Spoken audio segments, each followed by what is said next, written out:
ಪ್ರತಿದಿನ ಬೆಳಗಿಂದ ಅಡುಗೆ ಮಾಡಿಕೊಂಡು ಮನೆ ಕೆಲಸ ಮಾಡಿಕೊಂಡು ಟಿ ವಿ ನೋಡಿಕೊಂಡು ಟೀ ಕುಡ್ಕೊಂಡು ಲಲ್ಲೆ ಹೊಡ್ಕೊಂಡು ಮಾಡುವಂಥ ಕೆಲಸನೇ ಲೇಡೀಸ್ ಕೆಲಸ ಅಂತ ತಿಳ್ಕೊಂಡಿರೋಂಥ ಈ ಎಲ್ಲ ಗಂಡಸರಿಗೆ ಒಂದು ಮಾತನ್ನ ಹೇಳೋಕ್ಕೆ ಇಷ್ಟಪಡ್ತೀನಿ.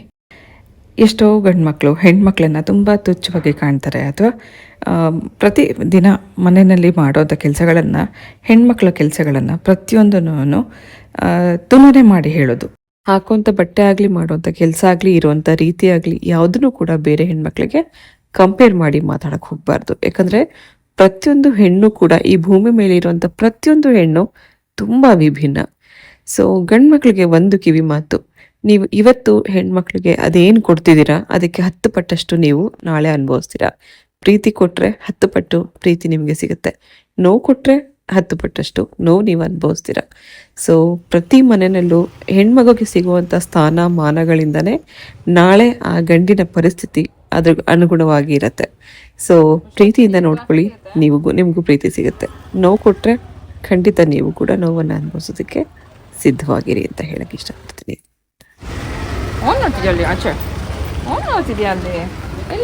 ಯುರೋಪಿಂದ ವಾಪಸ್ ಬಂದಮೇಲೆ ಪ್ರಿಯಾ ಸ್ವಲ್ಪ ದಿನ ರೆಸ್ಟ್ ಮಾಡಿ, ಈಗ ಸುಮಾರು ಜನ ಅವಳ ಫ್ರೆಂಡ್ಸ್ನ ಮೀಟ್ ಮಾಡಲಿಕ್ಕಿತ್ತು. ಅವಳು ಸ್ಕೂಲ್ ಮೇಟ್ಸ್ ಇದ್ದಾರೆ, ಕಾಲೇಜ್ ಮೇಟ್ಸ್ ಇದ್ದಾರೆ, ಸುಮಾರು ಜನ ಅವಳ ಫ್ರೆಂಡ್ ಸರ್ಕಲ್ ಇರೋದ್ರಿಂದ ಆಗಾಗ ಹೊರಗಡೆ ಹೋಗಿ ಕೆಲವು ಫ್ರೆಂಡ್ಸ್ನ ಮೀಟ್ ಮಾಡ್ಕೊಂಡು ಬರ್ತಿರ್ತಾಳೆ. ಇವತ್ತು ಬೆಳಗ್ಗೆ 1 ಪಾಟ್ ರೈಸ್ ಮಾಡಿದ್ದೆ. ಆದರೆ ಇವತ್ತು ನಾನು ನಿಮಗೆ ಶೇರ್ ಮಾಡ್ತಿರೋಂಥ ರೆಸಿಪಿ ಮಕ್ಳಿಗೆ ತುಂಬ ಇಷ್ಟ ಆಗುತ್ತೆ. ಡಬ್ಬಿಗೂ ಕೂಡ ನೀವು ಇದನ್ನು ಪ್ಯಾಕ್ ಮಾಡಿ ಕೊಡ್ಬೋದು. 1 ಕಪ್ಪಷ್ಟು ಕಡಲೆ ಹಿಟ್ಟಿಗೆ ಅರ್ಧ ಕಪ್ಪಷ್ಟು ಮೊಸರು, ಅರ್ಧ ಕಪ್ಪಷ್ಟು ನೀರು ಹಾಕಿ ಇದನ್ನು ಮೊದಲು ಚೆನ್ನಾಗಿ ಕಲಿಸ್ಕೋಬೇಕು. ಗಂಟಿಲ್ದಲ್ಲೇ ಇರುವಾಗೆ ನೀವು ಇದನ್ನು ಕಲಿಸ್ಕೋಬೇಕು. ಅಥವಾ ಮಿಕ್ಸಿ ಜಾರಲ್ಲಿ ಹಾಕಿ ಕೂಡ ಗ್ರೈಂಡ್ ಮಾಡಿಕೊಂಡ್ರೆ ಬೇಗ ಬ್ಲೆಂಡ್ ಆಗುತ್ತೆ. ಈ ಚೆನ್ನಾಗಿ ಕಲಿಸ್ಕೊಂಡ ನಂತರ ಇದಕ್ಕೆ ರುಚಿಗೆ ತಕ್ಕಷ್ಟು ಉಪ್ಪು, ಅರಿಶಿನ, ಖಾರದ ಪುಡಿ ಇದೆಲ್ಲ ಹಾಕಿ ಮಿಕ್ಸ್ ಮಾಡ್ಕೊಳ್ಳೋಣ. ಇದರಲ್ಲಿ ಒಂದು ನಟ್ಟಿ ಟೇಸ್ಟ್ ಕೊಡೋದಕ್ಕೋಸ್ಕರ 1 ಸ್ಪೂನಷ್ಟು ಹುರಿದಿರುವಂಥ ಬಿಳಿ ಎಳ್ಳು, ಹಾಗೆ ಸಣ್ಣ ಕಟ್ ಮಾಡಿರುವಂಥ 1 ಈರುಳ್ಳಿ, ಸಣ್ಣ ಕಟ್ ಮಾಡಿರುವಂಥ 1 ಟೊಮೆಟೊ ಹಾಕಿ ಮಿಕ್ಸ್ ಮಾಡ್ಕೊತಾ ಇದ್ದೀನಿ. ಇದಕ್ಕೆ ಇನ್ನೂ ನೀವು ತರಕಾರಿಗಳನ್ನ ಮಿಕ್ಸ್ ಮಾಡ್ಕೋಬೋದು. ಅಂದರೆ ತುರಿದಿರೋ ಕ್ಯಾರೆಟ್, ಸಣ್ಣ ಕಟ್ ಮಾಡಿರುವಂಥ ಕ್ಯಾಪ್ಸಿಕಮ್ ಇದೆಲ್ಲ ಹಾಕೊಂಡ್ರೆ ಇನ್ನೂ ಚೆನ್ನಾಗಿರುತ್ತೆ. ಲಾಸ್ಟಲ್ಲಿ ಇದಕ್ಕೆ ಕಟ್ ಮಾಡಿರುವಂಥ ಕೊತ್ತಂಬರಿ ಸೊಪ್ಪು ಹಾಕಿ ಮಿಕ್ಸ್ ಮಾಡ್ಕೊಂಡಿದ್ದೀನಿ. ಇದು ಸ್ವಲ್ಪ ಬ್ಯಾಟರ್ ಗಟ್ಟಿ ಇದೆ, ಇನ್ನು ಸ್ವಲ್ಪ ತೆಳ್ಳಗೆ ಮಾಡ್ಕೊಳ್ಳೋಣ. ಇನ್ನು ಸ್ವಲ್ಪ ನೀರು ಹಾಕಿ ಈ ಹದಕ್ಕೆ ಕಲಸಿ ರೆಡಿ ಮಾಡಿ ಇಟ್ಕೊಂಡಿದ್ದೀನಿ. ಇದೊಂದು ಬ್ಯಾಟರ್ನ ನಾವು ರೆಡಿ ಮಾಡಿಕೊಂಡ್ರೆ 2 ರೀತಿಯಲ್ಲಿ ಬ್ರೇಕ್ಫಾಸ್ಟ್ ನಾವು ಮಾಡ್ಕೋಬೋದು. ಹೇಗೆ ಅಂತ ನಾನು ನಿಮಗೆ ತೋರಿಸ್ತೀನಿ. ತವಾ ಬಿಸಿಗೆ ಇಟ್ಕೊಂಡು ಅದ್ರ ಮೇಲ್ಗಡೆ ಸ್ವಲ್ಪ ಎಣ್ಣೆ ಅಥವಾ ಬೆಣ್ಣೆ ಹಾಕಿ ಸ್ಪ್ರೆಡ್ ಮಾಡ್ಕೊಂಡ ನಂತರ ರೆಡಿ ಮಾಡಿ ಇಟ್ಕೊಂಡಿರುವಂಥ ಬ್ಯಾಟರಲ್ಲಿ ಬ್ರೆಡ್ನ ಡಿಪ್ ಮಾಡಿ ಹಾಕಿ ತವಾ ಮೇಲೆ ರೋಸ್ಟ್ ಮಾಡಿ ಕೊಡೋದ್ರಿಂದ, ಇದರಲ್ಲಿ ಉಪ್ಪು, ಖಾರ ಮತ್ತು ತರಕಾರಿ ಎಲ್ಲ ಇರೋದ್ರಿಂದ ಡಿಪ್ ಮಾಡಿ ಬೇಯಿಸಿರೋಂಥ ಬ್ರೆಡ್ದು ಟೇಸ್ಟ್ ತುಂಬ ಡಿಫ್ರೆಂಟ್ ಆಗಿರುತ್ತೆ. ಹಾಗೆ ಮಕ್ಕಳು ಡಬ್ಬಿ ಕೂಡ ಪ್ಯಾಕ್ ಮಾಡಿ ಕಳಿಸ್ಬೋದು. ಡೈರೆಕ್ಟಾಗಿ ನೀವು ಬ್ರೆಡ್ಡು ಮತ್ತು ಜಾಮ್ ಈ ಥರದನ್ನೆಲ್ಲ ಹಾಕ್ಕೊಡೋಕ್ಕಿಂತಲೂ ಈ ರೀತಿ ಮಾಡಿಕೊಟ್ರೆ ಟೇಸ್ಟ್ ಕೂಡ ತುಂಬ ಚೆನ್ನಾಗಿರುತ್ತೆ. ಹಾಗೆ ಮೊಟ್ಟೆ ತಿನ್ನುವಂಥವ್ರು ಆದರೆ ಕಡಲೆ ಹಿಟ್ಟು ಬದಲಾಗಿ ಮೊಟ್ಟೆ ಉಪಯೋಗಿಸ್ಕೊಂಡು ಎಲ್ಲ ರೀತಿ ತರಕಾರಿ ಹಾಕಿ ಈ ರೀತಿ ಮೊಟ್ಟೆನ ಡಿಪ್ ಮಾಡಿ ಕೂಡ ಬ್ರೆಡ್ ಟೋಸ್ಟ್ ಮಾಡಿ ಕೊಡ್ಬೋದು. ಸೊ ಮೊಟ್ಟೆ ಬದಲಾಗಿ ನೀವು ಕಡಲೆ ಹಿಟ್ಟನ್ನು ಉಪಯೋಗಿಸ್ಕೊಳ್ಳೋದಾದರೆ ಕಡಲೆ ಹಿಟ್ಟು ಹಾಕಿದಾಗ ಮೊಸರು ಹಾಕ್ಕೋಬೇಕು. ಮೊಟ್ಟೆ ಉಪಯೋಗಿಸೋದಾದರೆ ಮೊಸರನ್ನ ಉಪಯೋಗಿಸುವಂಥ ಅವಶ್ಯಕತೆ ಇಲ್ಲ. ಮೊಟ್ಟೆಗೇನೆ ಎಲ್ಲ ತರಕಾರಿ ಹಾಕಿ ಈ ರೀತಿ ಬ್ಯಾಟರಲ್ಲಿ ಮೊಟ್ಟೆನ ಡಿಪ್ ಮಾಡಿ ಬೇಯಿಸ್ಕೋಬೋದು. ಹಾಗೆ ಇದು 2 ಬ್ರೆಡ್ನ 2 ಕಡೆಗೂ ಬೇಯಿಸ್ಕೊಂಡ ನಂತರ ಮಧ್ಯದಲ್ಲಿ ಸ್ವಲ್ಪ ಟೊಮೆಟೊ ಕೆಚಪ್ ಹಾಗೆ ಒಂದು ಚೀಸ್ ಸ್ಲೈಸ್ ಹಾಕಿದ್ದೀನಿ.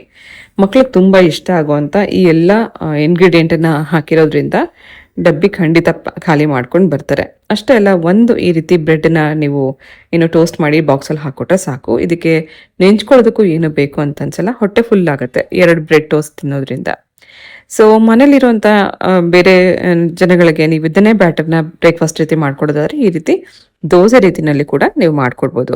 ಆ್ಯಕ್ಚುಲಿ ಇದು ಡಯಾಬಿಟಿಸ್ ಇರೋರಿಗೆ, ವೆಯ್ಟ್ ಲಾಸ್ ಮಾಡೋರಿಗೆ ತುಂಬ ಒಳ್ಳೆಯದು. ಕಡಲೆ ಹಿಟ್ಟಾಗಲಿ ಅಥವಾ ಕಡಲೆ ಕಾಳಿಂದ ಮಾಡಿರೋಂಥ ಯಾವುದೇ ರೆಸಿಪೀಸ್ ಡಯಾಬಿಟಿಸ್ ಇರೋರು, ವೆಯ್ಟ್ ಲಾಸ್ ಮಾಡೋರು ಖಂಡಿತ ತಿನ್ಬೋದು. ಸೊ ಇದರಲ್ಲಿ ಹೆಚ್ಚಾಗಿ ತರಕಾರಿ ಹಾಕಿದಷ್ಟು ಇನ್ನೂ ಚೆನ್ನಾಗಿರುತ್ತೆ.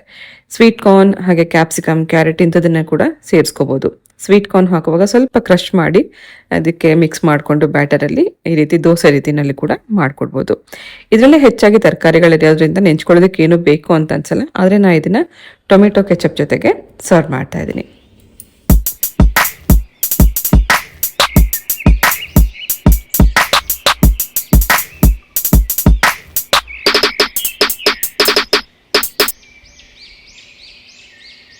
ಇಷ್ಟು ದಿನ ನಾನು ಒಂಥರ ಮೂಕಿಯಾಗೋಗಿದ್ದೆ ಅಥವಾ ಒಂಟಿಯಾಗಿದ್ದೆ ಅಂತ ಅನ್ನಿಸ್ತಾ ಇತ್ತು. ಪ್ರಿಯ ಬಂದಮೇಲೆ ಅದೆಷ್ಟು ಮಾತಾಡ್ತಿದ್ದೀನಿ ಅಂದರೆ, ನಾನು ಸುಮ್ಮನೆ ಇದ್ರು ಪ್ರಿಯಾನೇ ಏನಾದ್ರು ಮಾತಾಡಿಸ್ತಾ ಇರ್ತಾಳೆ. ಹರ್ಷಿತ್ ಕೂಡ ಜಾಸ್ತಿ ಮಾತಾಡಲ್ಲ, ಅವ್ನ ಪಾಡಿಗೆ ಒಂದೊಂದು ಕೆಲಸ ಮಾಡ್ಕೊಂಡಿರ್ತಾ ಇದ್ದ. ಸೊ ಈಗ ಪ್ರಿಯ ಬಂದ್ಮೇಲೆ ನನ್ನನ್ನು ಸುಮ್ಮನೆ ಬಿಡ್ತಾ ಇಲ್ಲ, ಅವನ ತಮ್ಮನ್ನು ಕೂಡ ಸುಮ್ಮನೆ ಬಿಡ್ತಾ ಇಲ್ಲ. ಇಬ್ಬರನ್ನು ಏನಾದ್ರು ಮಾತಾಡಿಸ್ತಿರ್ತಾಳೆ, ಏನಾದ್ರು ತೀಟೆ ಮಾಡ್ತಿರ್ತಾಳೆ. ಅವಳು ದೊಡ್ಡವಳಾದ್ರೂ ಕೂಡ ನಮ್ಮ ಮನೇಲಿ ಅವಳೇ ಚಿಕ್ಕವಳ ಥರ ಅನ್ಸ್ಬಿಡುತ್ತೆ ಒಂದೊಂದ್ಸರ್ತಿ.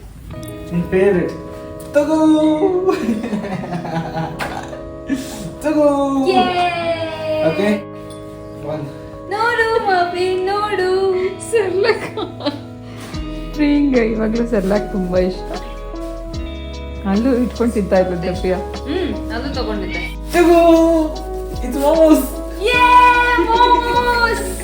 Dude, seriously? ಪಾಪ ಅದು ನೀನು ಮಳೆಯಲ್ಲಿ ನೆನ್ಕೊಂಡು ಹುಡ್ಕೊಂಡು ತಗೊಂಡ್ಬಂದಿದ್ದಾನೆ. ಇಷ್ಟು ಮಾಡಿಲ್ಲ ಅಂದ್ರೆ ಅಕ್ಕಗೋಸ್ಕರ ಮಾಡ್ಲೇಬೇಕು. ಇಷ್ಟು ಮಾಡಿಲ್ಲ ಅಂದ್ರೆ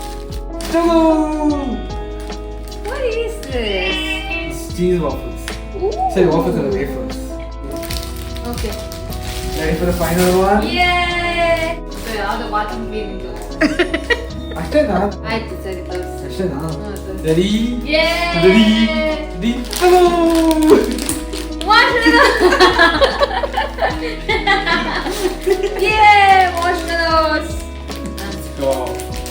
ಅಷ್ಟೇ ಅವಳು ಕೇಳೋದು, ಸರ್ಪ್ರೈಸ್ ಕೊಡು ಅಂತ ಕೇಳೋದು ಇದೆ ಇಷ್ಟ.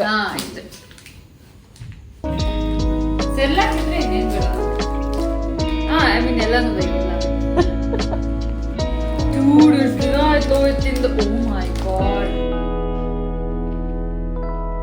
ಮಳೆಗಾಲದಲ್ಲಿ ಸಂಜೆ ಹೊತ್ತು ಟೀ ಟೈಮ್ ಜೊತೆಗೆ ತಿನ್ನೋವಂಥ ಒಂದು ಸ್ನ್ಯಾಕ್ಸ್ ರೆಸಿಪಿ ನೋಡ್ಕೊಂಬರೋಣ. ಅದು ನಿಪ್ಪಟ್ಟು. 3/4 ಕಪ್ಪಷ್ಟು ಹುರಿಗಡಲೆ, 1/2 ಕಪ್ಪಷ್ಟು ಹುರಿದಿರುವಂಥ ಕಡಲೆ ಬೀಜನ ಕ್ರಷ್ ಮಾಡಿ ಇಟ್ಕೊಂಡಿದ್ದೀನಿ. ಮತ್ತೊಂದು ಕಡೆ ಪಾತ್ರೆಯಲ್ಲಿ ಒಂದು 4 ಕಪ್ಪಷ್ಟು ಅಕ್ಕಿ ಹಿಟ್ಟು ತೊಗೊಂಡಿದ್ದೀನಿ. ಅಕ್ಕಿ ಹಿಟ್ಟು ಅಂದರೆ ಮಾಮೂಲಿ ಅಕ್ಕಿಗೆ ರೊಟ್ಟಿಗೆ ನಾವೇನು ಹಿಟ್ಟು ಮಾಡಿಸ್ತೀವಲ್ಲ ಆ ರೀತಿ ಹಿಟ್ಟು ಹಾಕೊಂಡ ನಂತರ ಕ್ರಷ್ ಮಾಡಿರೋವಂಥ ಕಡಲೆ ಬೀಜ, ಹುರಿಗಡಲೆ, ಸಣ್ಣ ಕಟ್ ಮಾಡಿರೋಂಥ ಕರಿಬೇವು ಸೊಪ್ಪು, ಮಸ್ಟ್ ಆ್ಯಂಡ್ ಶುಡ್ ಹಾಕೊಳ್ಳೇಬೇಕಾಗಿರೋದು ಕರಿಬೇವು ಮತ್ತು ಎಳ್ಳು. ಸೊ ಇರೋದೇ ಒಂದು ಒಳ್ಳೆ ರುಚಿ ಕೊಡುತ್ತೆ. ಆನಂತರ ಸ್ವಲ್ಪ ರುಚಿಗೆ ಉಪ್ಪು, ಅಚ್ಕಾರದ ಪುಡಿ ಹಾಕಿ ಮಿಕ್ಸ್ ಮಾಡ್ಕೊಳ್ಳೋಣ. ಕರಿಬೇವು ಸೊಪ್ಪನ್ನ ನಾವು ಎಷ್ಟು ಹಾಕ್ತೀವೋ ಅಷ್ಟೇ ಚೆನ್ನಾಗಿರುತ್ತೆ, ಒಂದು ಒಳ್ಳೆ ಘಮ ಇರುತ್ತೆ ಕರಿಬೇವಲ್ಲಿ ಕೂಡ. ಚೆನ್ನಾಗಿ ಮಿಕ್ಸ್ ಮಾಡ್ಕೊಂಡ ನಂತರ ಇದರ ಒಂದು ಕ್ರಂಚಿನೆಸ್ಗೋಸ್ಕರ ಒಂದು 2 ಟೇಬಲ್ ಸ್ಪೂನ್ ಅಷ್ಟು ಎಣ್ಣೆ ಬಿಸಿ ಮಾಡಿಡೋದನ್ನ ಹಾಕೊಂಡಿದ್ದೀನಿ. ಎಣ್ಣೆ ಬದಲಾಗಿ ನೀವು ಬೇಕಾದ್ರೆ ಬೆಣ್ಣೆ ಹಾಕೋಬಹುದು. ಈ ರೀತಿ ಫಸ್ಟ್ ಚೆನ್ನಾಗಿ ಮಿಕ್ಸ್ ಮಾಡ್ಕೊಂಡ ನಂತರ ಟೇಸ್ಟ್ ಚೆಕ್ ಮಾಡ್ಕೊಳ್ಳೋಣ. ಉಪ್ಪು ಖಾರ ಏನಾರ ಕಡಿಮೆ ಇದೆ ಅಂತ ಅನ್ಸಿದ್ರೆ ಇವಾಗಲೇ ಚೆನ್ನಾಗಿ ಮಿಕ್ಸ್ ಮಾಡ್ಕೊಂಡ ನಂತರ ನೀರು ಹಾಕಿ ಇದನ್ನ ಕಲ್ಸ್ಕೋಬೇಕು. ಈ ಒಂದು ಇನ್ನು ನಿಪ್ಪಟ್ಟಿನ ಹಿಟ್ಟು ಹದ ಹೇಗಿರಬೇಕು ಅಂದ್ರೆ ರೊಟ್ಟಿ ತಟ್ಟೋದಕ್ಕೆ ನಾವು ಹೇಗೆ ಹಿಟ್ಟನ್ನ ಕಲ್ಸ್ಕೋತೀವಲ್ಲ ಆ ಹದಕ್ಕೆ ಕಲ್ಸ್ಕೋಬೇಕು. ತುಂಬಾ ಗಟ್ಟಿಯಾಗಿ ಕಲ್ಸ್ಕೊಂಡ್ಬಿಟ್ರೆ ನಿಪ್ಪಟ್ಟು ಕೂಡ ತುಂಬಾ ಗಟ್ಟಿ ಬರುತ್ತೆ. ತುಂಬಾ ಮೆತ್ತಗೆ ಕಲ್ಸ್ಕೊಂಡ್ರೆ ನಿಪ್ಪಟ್ಟು ಕೂಡ ಮೆತ್ತಗಾಗತ್ತೆ. ಈ ರೀತಿ ರೊಟ್ಟಿ ಹಿಟ್ಟನ್ನ ಕಲ್ಸ್ಕೊಳ್ಳೋ ರೀತಿಯಲ್ಲಿ ಕಲ್ಸ್ಕೊಂಡ ನಂತರ ನಿಪ್ಪಟ್ಟು ಮಾಡೋದಕ್ಕೆ ನಾನಿಲ್ಲಿ ರೋಟಿ ಮೆಷಿನ್ನ ಉಪಯೋಗಿಸ್ಕೊಂಡಿದ್ದೀನಿ, ಅಥವಾ ನಾವು ಚಪಾತಿ ಪ್ರೆಸರ್ ಅಂತೇನು ಹೇಳ್ತೀವಿ. ಸೊ ಆ ಥರದನ್ನ ಉಪಯೋಗಿಸ್ಕೊಂಡ್ರೆ ಎಲ್ಲ ಒಂದೇ ಸೈಜಲ್ಲಿ ಬರುತ್ತೆ. ನಾನೀಗಾಗಲೇ ಎಣ್ಣೆ ಬಿಸಿಗೆ ಇಟ್ಕೊಂಡಿದ್ದೀನಿ. ಮೀಡಿಯಂ ಹೀಟಲ್ಲಿ ಎಣ್ಣೆ ಬಿಸಿ ಮಾಡಿಕೊಂಡು ಒಂದೊಂದಾಗಿ ನಿಪ್ಪಟ್ಟನ್ನ ಈ ರೀತಿ ಪ್ರೆಸರಲ್ಲಿ ಮಾಡ್ಕೋಬೋದು. ಅಥವಾ ಕೈಯಲ್ಲೇ ತಟ್ಕೊಳ್ಬೇಕು ಅಂದರೆ ಒಂದು ಒದ್ದೆ ಬಟ್ಟೆ ಮೇಲೆ ಒಂದೊಂದು ಉಂಡೆ ಇಟ್ಟು ಕೈಯಲ್ಲಿ ತಟ್ಬಿಟ್ಟು ಕೂಡ ನೀವು ಇದನ್ನು ನಿಪ್ಪಟ್ಟನ್ನ ಮಾಡ್ಕೋಬೋದು. ಎಷ್ಟು ತೆಳ್ಳಗೆ ಮಾಡ್ತೀವೋ ಅಷ್ಟೇ ಕ್ರಿಸ್ಪಿಯಾಗಿ ಬರುತ್ತೆ. ಸೊ ಒಂದೇ ಸರ್ತಿ ನೀವು 2 ನಿಪ್ಪಟ್ಟು ಮಾಡ್ಕೋಬೇಕು ಅಂದರೆ ಈ ರೀತಿ ಸಣ್ಣ ಸಣ್ಣ ಉಂಡೆ ಮಾಡಿ ನಿಪ್ಪಟ್ಟು ಮಾಡ್ಕೋಬೋದು. ಎಲ್ಲ ಒಂದೇ ಸೈಜಲ್ಲೂ ಇರುತ್ತೆ, ನೋಡೋಕ್ಕೂ ಚೆನ್ನಾಗಿ ಕಾಣಿಸುತ್ತೆ. ಚೆನ್ನಾಗಿದು ಹೊಂಬಣ್ಣ ಬರೋವರೆಗೂ ಬೇಯಿಸಿ ತೆಕ್ಕೋಣ.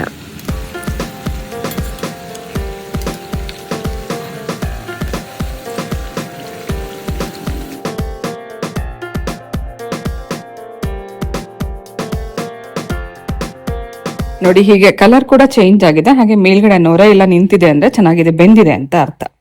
ಸೊ ಗರಿಗರಿಯಾಗಿರುವಂತ ರುಚಿಯಾಗಿರುವಂತ ನಿಪ್ಪಟ್ಟು ರೆಡಿಯಾಗಿದೆ.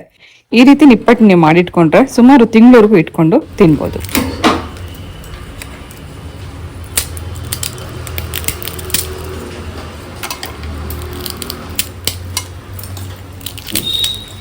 ನೀವು ಒಮ್ಮೆ ಈ ರೆಸಿಪಿ ಟ್ರೈ ಮಾಡಿ ಆಯಿತಾ? ಹಬ್ಬಕ್ಕಾಗಲಿ ಅಥವಾ ಸಂಜೆ ಹೊತ್ತೇನಾದ್ರು ಟೀ ಟೈಮ್ ಸ್ನ್ಯಾಕ್ಸ್ ಥರ ತಿನ್ನಬೇಕು ಅಂದರೆ ಈ ಥರ ನೀವು ಮಾಡಿ ಇಟ್ಕೋಬೋದು.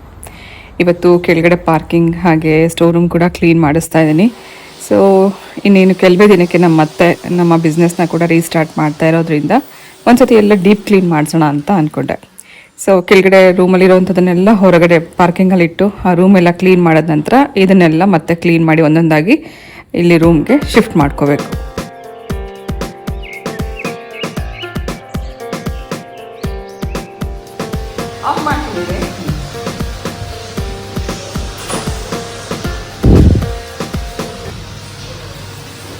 ಮಾಡ್ಲಾ?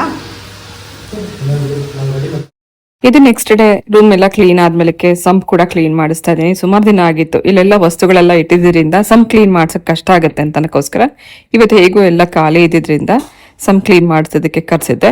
ಸುಮಾರು 1 ಗಂಟೆನಲ್ಲೇ ನೀಟಾಗೆಲ್ಲ ಕ್ಲೀನ್ ಮಾಡಿ ಹೊರಟೋದ್ರು. ಸೊ ಈ ರೀತಿ ವ್ಯಾಕ್ಯೂಮ್ ಕ್ಲೀನರ್ ಅಲ್ಲಿ ಕ್ಲೀನ್ ಮಾಡಿಸಿದ್ರೆ ಅದರಲ್ಲಿರುವಂತ ಮಣ್ಣು ಕೊಳೆ ಎಲ್ಲ ನೀಟಾಗಿ ಬಂದ್ಬಿಡುತ್ತೆ. ಒಂದ್ಸತಿ ಅದನ್ನೆಲ್ಲ ಉಜ್ಜಿ ಮತ್ತೆ ಬ್ರಷ್ ಅಲ್ಲೆಲ್ಲ ಕ್ಲೀನ್ ಮಾಡಿ ಪೂರ್ತಿಯಾಗಿ ಡ್ರೈ ಮಾಡಿಕೊಟ್ಬಿಟ್ಟು ಹೋಗ್ತಾರೆ. 1 hour ಟೈಮ್ ತಗೊಂಡ್ರು ಅಷ್ಟೇ ನಮಗೆ ಸಂಪ್ ಕ್ಲೀನ್ ಮಾಡ್ಕೊಡೋದಕ್ಕೆ. ನಿನ್ನೆ ತಾನೇ ಈ ರೂಮ್ ಎಲ್ಲ ಕ್ಲೀನ್ ಮಾಡಿಸಿದ್ವಿ, ವಸ್ತುಗಳೆಲ್ಲ ಇಲ್ಲೇ ಇದೆ. ಇವತ್ತು ಸಂಪ್ ಕ್ಲೀನ್ ಮಾಡಿಸ್ತಾ ಇದ್ದೀನಿ. ಸಂಪ್ ತುಂಬ ಕೊಳೆ ಆಗಿತ್ತು. ಈ ಟೈಮ್ ಬೆಸ್ಟ್ ಅನಿಸುತ್ತೆ. ಹಿಂಗು ಇದೆಲ್ಲ ಕ್ಲೀನಿಂಗ್ ಮಾಡೋಂಥ ಟೈಮಲ್ಲಿ ಸಂಪು ಕ್ಲೀನ್ ಮಾಡಿಸ್ಕೊಂಡ್ಬಿಟ್ರೆ ಬೆಟರ್ ಅನಿಸ್ತು. ತುಂಬ ದಿನ ಕೂಡ ತುಂಬ ವರ್ಷನೇ ಆಯಿತು ಆಗಲೇ ಕ್ಲೀನ್ ಮಾಡಿಸಿ, ವರ್ಷಕ್ಕೊಂದ್ಸತಿ ಮಾಡಿಸ್ಬೇಕಾಗಿತ್ತು. ಹಾಗಾಗಿ ಇವತ್ತು ಹೆಂಗೂ ಕ್ಲೀನ್ ಆಗಿತ್ತಲ್ಲ, ಇದು ಒಳಗಡೆ ಎಲ್ಲ ಖಾಲಿ ಇದೆಯಲ್ಲ, ಇದೇ ಟೈಮ್ ಬೆಸ್ಟ್ ಅನಿಸ್ತು. ಹಾಗಾಗಿ ಸಂಪ್ ಕೂಡ ಇವತ್ತು ಕ್ಲೀನ್ ಮಾಡಿಸ್ತಾ ಇದ್ದೀವಿ.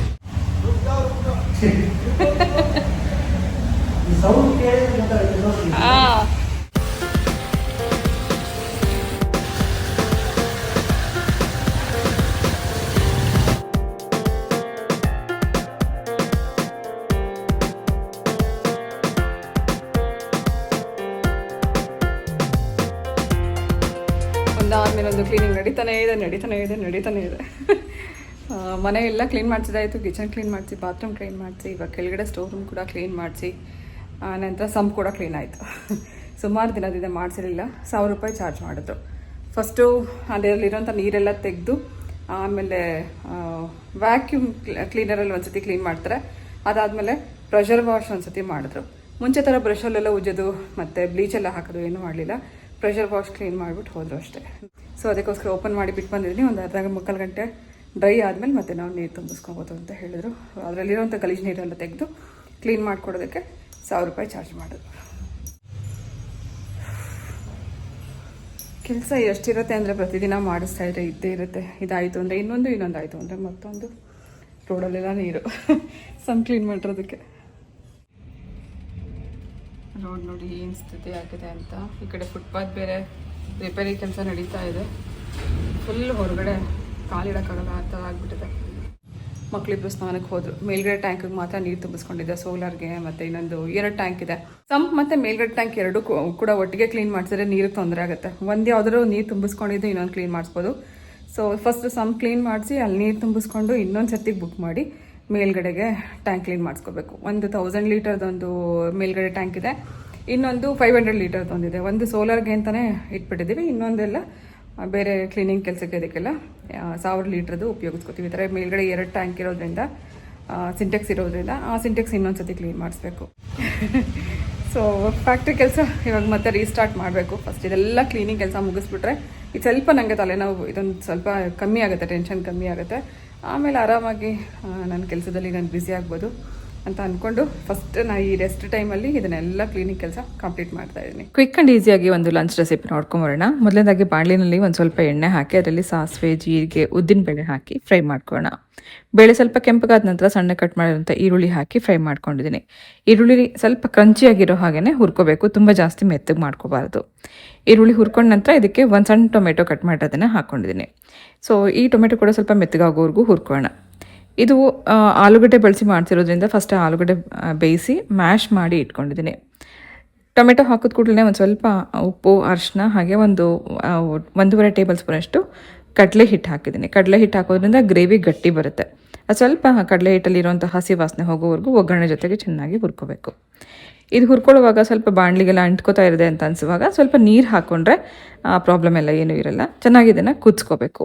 ಆ ಕಡಲೆ ಹಿಟ್ಟು ಇದೆಲ್ಲ ಹಾಕಿರೋದ್ರಿಂದ ಸ್ವಲ್ಪ ಇದೆಲ್ಲ ಹಸಿ ವಾಸನೆ ಎಲ್ಲ ಹೋಗಿ ಸ್ವಲ್ಪ ಇದು ಗಟ್ಟಿ ಆಗೋವರೆಗೂ ಕುದಿಸ್ಕೊಳ್ಳೋಣ. ಇದೇ ಟೈಮಲ್ಲೇ ನಾನು ಇದಕ್ಕೆ ಬೇಯಿಸಿ ಮ್ಯಾಶ್ ಮಾಡಿ ಇಟ್ಕೊಂಡಿರೋಂಥ ಆಲೂಗಡ್ಡೆ ಹಾಕಿದ್ದೀನಿ. ಸುಮಾರು ಒಂದು 3 ಆಲೂಗಡ್ಡೆ ನಾನು ಇಲ್ಲಿ ತೊಗೊಂಡಿದ್ದೀನಿ. ಇದೊಂದು 2-3 ನಿಮಿಷ ಕುದಿಸ್ಕೊಂಡ್ರೆ ಆಯಿತು. ಈಗಾಗಲೇ ಒಗ್ಗರಣೆ ಹುರ್ಕೊಂಡಾಗಿದೆ, ಆಲೂಗಡ್ಡೆನೂ ಬೇಯಿಸ್ಕೊಂಡಿರೋದ್ರಿಂದ ಆ ನೀರಲ್ಲಿ 1 ನಿಮಿಷ ಇದನ್ನೆಲ್ಲ ಕುದಿಸ್ಕೊಂಡು ಸ್ವಲ್ಪ ಗ್ರೇವಿ ಗಟ್ಟಿ ಆಗೋವರೆಗೂ ಮಾಡ್ಕೊಂಡ್ರೆ ಆಯಿತು. ಖಾರಕ್ಕೆ ಲಾಸ್ಟಲ್ಲಿ ಇದಕ್ಕೆ ಅಚ್ಕಾರದ ಪುಡಿ ಹಾಕ್ಕೊಂಡಿದ್ದೀನಿ. ಅಚ್ಕಾರದ ಪುಡಿ ಬದಲಾಗಿ ನೀವು ಹಸಿರು ಮೆಣಸಿನ್ಕಾಯಿ ಕೂಡ ಉಪಯೋಗಿಸ್ಕೋಬೋದು. ಚೆನ್ನಾಗಿ ಇದನ್ನು ಮಿಕ್ಸ್ ಮಾಡಿ 1-2 ನಿಮಿಷ ಕುದಿಸ್ಕೊಂಡ್ರೆ ಆಲೂ ಕರಿ ಕ್ವಿಕ್ ಆ್ಯಂಡ್ ಈಸಿಯಾಗಿ ರೆಡಿ ಆಯಿತು. ಇದನ್ನು ಸೈಡ್ ಡಿಶಲ್ಲಿ ನೀವು ರೊಟ್ಟಿಗೆ, ಪೂರಿಗೆ, ಚಪಾತಿಗೆ ಇಂಥದಕ್ಕೆಲ್ಲ ಸೈಡ್ ಡಿಶಲ್ಲಿ ಸರ್ವ್ ಮಾಡ್ಬೋದು. ತುಂಬ ಚೆನ್ನಾಗಿರುತ್ತೆ. ಕಿಚನಲ್ಲಿ ಬಳಸುವಂಥ ಎಷ್ಟೋ ಐಟಮ್ಗಳಲ್ಲಿ ಮರದ್ದು ಕೂಡ ಇರುತ್ತೆ. ಮರದಿಂದ ಮಾಡಿರೋಂಥ ಲಟ್ಟಣಿಗೆ ಇರ್ಬೋದು, ಈ ಥರ ಏನು ಕಟಿಂಗ್ ಬೋರ್ಡ್ ಇರ್ಬೋದು, ಅಥವಾ ಚಪಾತಿ ಲಟ್ಸೋವಂಥ ಮಣೆ ಇರ್ಬೋದು, ಯಾವುದನ್ನೇ ಆದರೂ ಕೂಡ ತುಂಬ ದಿನ ಇಟ್ಟಾಗ ಸ್ವಲ್ಪ ರಫ್ನೆಸ್ ಬರುತ್ತೆ, ಜೊತೆಗೆ ಅದು ಡಲ್ನೆಸ್ ಇರುತ್ತೆ. ಅದೆಲ್ಲ ಹೋಗಬೇಕು ಅಂದರೆ ಆಗಾಗ ಸೀಸನಿಂಗ್ ಮಾಡಿ ಇಟ್ಕೋಬೇಕು.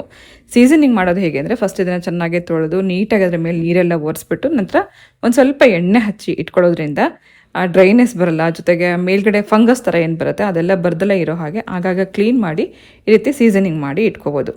ಅದಕ್ಕಿಂತ ಬೆಸ್ಟ್ ಅಂತ ಹೇಳಬೇಕಂದ್ರೆ ಸ್ಟೀಲ್ ಮಣೆಗಳನ್ನು ಉಪಯೋಗಿಸ್ಕೋಬೋದು. ಚಪಾತಿ ಲಟ್ಸೋದಕ್ಕಾಗಲಿ ಅಥವಾ ಚಾಪಿಂಗ್ ಬೋರ್ಡ್ ಥರ ಕೂಡ ಸ್ಟೀಲ್ ಉಪಯೋಗಿಸ್ಕೊಳ್ಳೋದ್ರಿಂದ ಕ್ಲೀನಿಂಗು ಕೂಡ ತುಂಬ ಸುಲಭ, ಮೇಂಟೆನೆನ್ಸ್ ಕೂಡ ಈಸಿ ಇರುತ್ತೆ, ಲಾಂಗ್ ಲಾಸ್ಟಿಂಗ್ ಥರ. ಇದು ಸುಮಾರು ವರ್ಷ ಆಯಿತು ನಾನು ಇದು ತೊಗೊಂಡು, ನನ್ನ ಮದುವೆ ಸಮಯದಲ್ಲಿ ತೊಗೊಂಡಿದ್ದು. ಸುಮಾರು 25 ವರ್ಷ 26 ವರ್ಷದ ಮೇಲೇ ಆಗಿದೆ ಇದು ತೊಗೊಂಡು. ಸೊ ಹೆಚ್ಚಾಗಿ ದಿನ ಬಳಸ್ತಿರ್ಲಿಲ್ಲ, ಬರೀ ಚಪಾತಿ ಅಥವಾ ಪೂರಿ ಲಟ್ಸೋದಕ್ಕೆ ಮಾತ್ರ ಉಪಯೋಗಿಸ್ತಾ ಇದ್ದೆ. ಇದೇ ಥರದ್ದು ನನ್ನ ಹತ್ರ ಒಂದು ದೊಡ್ಡದೊಂದು ಚಾಪಿಂಗ್ ಬೋರ್ಡ್ ಇದೆ ಸ್ಟೀಲ್ದು. ಆ ಥರದನ್ನು ಇಟ್ಕೊಂಡಿರೋದ್ರಿಂದ ನಾವು ಕಟಿಂಗ್ ಮಾಡೋದಕ್ಕಾಗಲಿ ಲಟ್ಸೋದಕ್ಕಾಗಲಿ ಈಸಿ ಇರುತ್ತೆ. ಸೊ ಇದರಲ್ಲಿ ಏನು ಒಂದು ಪ್ರಾಬ್ಲಮ್ ಅಂದರೆ ಇದು ಸ್ವಲ್ಪ ಜರುಗುತ್ತೆ, ಹಾಗಾಗಿ ಕೆಳಗಡೆ ಒಂದು ಕಾಟನ್ ಬಟ್ಟೆ ಏನಾರು ಹಾಕಿ ಅದರ ಮೇಲೆ ಇಟ್ಕೊಂಡು ನಾನು ಲಟ್ಸ್ಕೊತಿರ್ತೀನಿ. ಸೊ ಹೆಚ್ಚಾಗಿ ಇದನ್ನು ಬಳಸ್ತಾ ಇರಲಿಲ್ಲ, ಇವತ್ತು ನಾನು ನಿಮಗೆ ತೋರಿಸೋದಕ್ಕೋಸ್ಕರ ಇದನ್ನು ಹೊರಗೆ ತೆಗೆದಿದ್ದೆ. ಸೊ ಪೂರಿ ಕೂಡ ರೆಡಿಯಾಗಿದೆ, ಬಿಸಿ ಬಿಸಿ ಪೂರಿ ಜೊತೆಗೆ ಆಲೂ ಕರಿ. ಹಾಗೆ ಇನ್ನೇನು ಮಾವಿನ ಹಣ್ಣು ಸೀಸನ್ ಮುಗ್ದೋಗ್ತಾ ಇತ್ತು, ಹಾಗಾಗಿ ಪ್ರಿಯನ್ಗೆ ತುಂಬ ಇಷ್ಟ ಅಂತ ಹೇಳಿ ಮ್ಯಾಂಗೋ ಪ್ಯೂರಿ ಕೂಡ ಪೂರಿ ಜೊತೆಗೆ ಸರ್ವ್ ಮಾಡ್ತಾ ಇದ್ದೀನಿ. ಮಾವಿನ ಹಣ್ಣಿನ ಪಲ್ಪ್ ಜೊತೆಗೆ ಪೂರಿ ಕಾಂಬಿನೇಷನ್ ಕೂಡ ತುಂಬ ಚೆನ್ನಾಗಿರುತ್ತೆ. ಮಾವಿನ ಹಣ್ಣನ್ನು ರುಬ್ಬುವಾಗ ಇದ್ರ ಜೊತೆಗೆ ಒಂದು ಸ್ವಲ್ಪ ಸಕ್ಕರೆ, ಇಲ್ಲಿ ಬ್ರೌನ್ ಶುಗರ್ ನಾನು ಹಾಕಿದ್ದೀನಿ, ಬೆಲ್ಲದ ಪುಡಿ ಹಾಕ್ಕೋಬೋದು.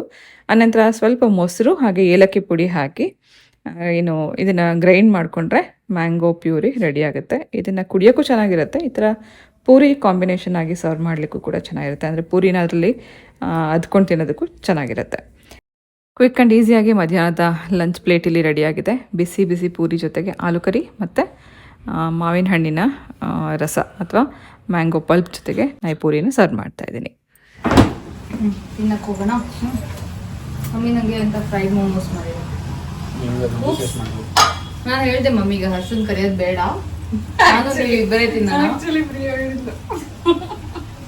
ಅಂತ ಹೇಳಿದ್ದೆ. ಮಮ್ಮಿ ಕರೀತಾರೆ, ನಾನೇ ಬಂದಿದ್ದೆ. ನೀವೆಲ್ಲಿ ಕರೀತೀರಾ ನನ್ನ? ನೀನ್ ಎಲ್ಲಿ ಬರ್ತೀಯ ಕೆಳಗಡೆ? ಇವ್ನು ವೈಫೈ ಡೌನ್ ಆದ್ರೆ ಮಾತ್ರ, ಇಲ್ಲಾಂದ್ರೆ ಕರೆಂಟ್ ಹೋದ್ರೆ ಮಾತ್ರ ಕೆಳಕ್ ಬರ್ತಾನೆ. ಏನಾದ್ರು ಗಮ್ಮಂತ ಬಂದ್ರೆ ಏನು ಮಾಡ್ತಾ ಇದ್ದೀರಾ, ಗಮ್ಮಂತ ಇದೆ ಅಂತ ಬರ್ತಾನೆ.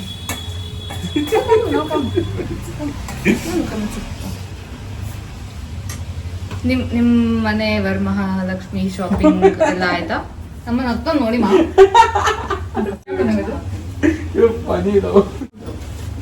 ನೀನಂದು ಮಾತಾಡೋ. ಎಕ್ಸಾಕ್ಟ್ಲಿ. ನಿಮ್ದು ಹಬ್ಬದ ಶಾಪಿಂಗ್ ಎಲ್ಲ ಆಯ್ತಾ? ಹೌದು ಆಯ್ತು. ನಿಮ್ದಾಯ್ತಾ? ಯಾಕೋ ಅಮ್ಮ ನೋಡಿ ಮಾನು. ಯಾಕೋ ನನ್ನ ಬ್ಲಾಗ್ ಅಲ್ಲಿ ಅವನಂತೂ ಮಾತಾಡಲ್ಲ ನೋಡಿ, ಕಾಣಿಸ್ಕೊಳ್ಳೋದು ಇಲ್ಲ, ಮಾತಾಡಲ್ಲ, ಬರೀ ಸಪೋರ್ಟ್ ಮಾಡ್ತಾಳೆ. ಅದಕ್ಕೂ ಹೊರಗಡೆ ಮನೆ ಬಂದಿದೆ, ಬಿಸಿ ಬಿಸಿ ಮೋಮೋಸ್ ರೆಡಿ ಆಗಿದೆ. ತಿನ್ನೋಣ.